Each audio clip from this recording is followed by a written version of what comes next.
মার্কিন যুক্তরাষ্ট্র মানে তাদের ডিপ স্টেট এবং ইউরোপের বেশ কিছু ইয়ে থেকে আওয়ামী লীগকে একটা এই নির্বাচনের আগে থেকে একটা প্রস্তাব করা হচ্ছিল, যখন আওয়ামী লীগ মানে অন্তর্ভুক্তিমূলক নির্বাচন এবং তাদেরকে নির্বাচনে অংশ নিতে সুযোগ দেওয়ার কথা বলছিল, তখন এরকম একটা বিষয়ে তাদেরকে বলা হয়েছিল যে শেখ হাসিনা পদ থেকে সরে যাবেন, শেখ পরিবারের কেউ নেতৃত্বে থাকবে না, এমনকি একজন নেতার নামও বলে দেওয়া হয় যে অমুক ব্যক্তি তিনি সভাপতি হবেন দলের, এই ধরনের কথাবার্তা।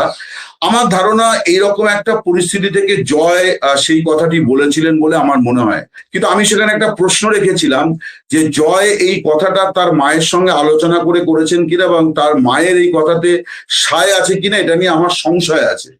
শেখ হাসিনা আমাকে যে জবাবটা দিয়েছেন, আমার ধারণা এটা আমেরিকা বা ইউরোপের যারা এটা চাইছেন যে আওয়ামী লীগের নেতৃত্ব পরিবর্তন করে রিফাইন্ড আওয়ামী লীগ তারা তৈরি করে দেবেন, এটা তাদেরকে উনি একটা জবাব দিয়েছেন। ব্যক্তি এখানে বিরাট রোল প্লে করে। এখানে ব্যক্তি আমার মনে হয়েছে যে বাংলাদেশের রাজনীতিটা চর্চা করে যে সেটা শেখ হাসিনা।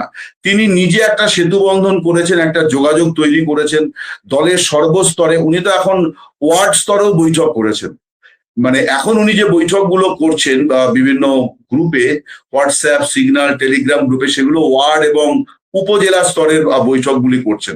তো ফলে একটা তো যোগাযোগ উনি তৈরি করেছেন। ফলে উনি মনে করছেন যে উনি যখন সত্যি সত্যি একটা কোনো দিন ইয়ে করবেন এবং একটা কোনো সিদ্ধান্ত করবেন, তখন বাংলাদেশে একটা পরিস্থিতির জাগরণ হবে। এটা আমার ব্যক্তিগতভাবে মনে হয়েছে যে কেন উনি এই সিদ্ধান্তটি দিলেন, তার কারণ আইনত তো অনেকগুলি বাধা আছে।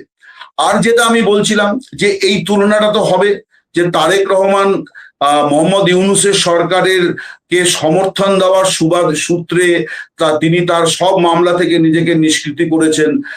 বিএনপির অন্য নেতারা তারা তাদের গুরুতর জামাতের নেতারা ফাঁসির আসামি, তারা নির্দোষ তকমা নিয়ে এসছেন। এটা সবই তো অন্তর্বর্তী সরকারে দিয়ে, সেখানে শেখ হাসিনা ফাঁসির সাজা মাথায় নিয়ে দেশে যাচ্ছেন। আমার মনে হয় ইট মিনস এ লট।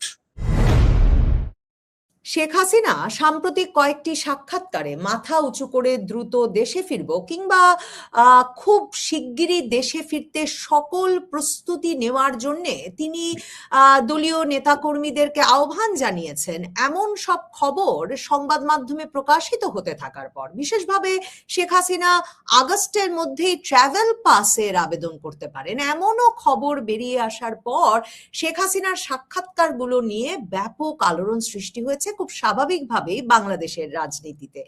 এবং কি বদলে গেল যে শেখ হাসিনা এতটা আস্থার সঙ্গে এবং দৃঢ়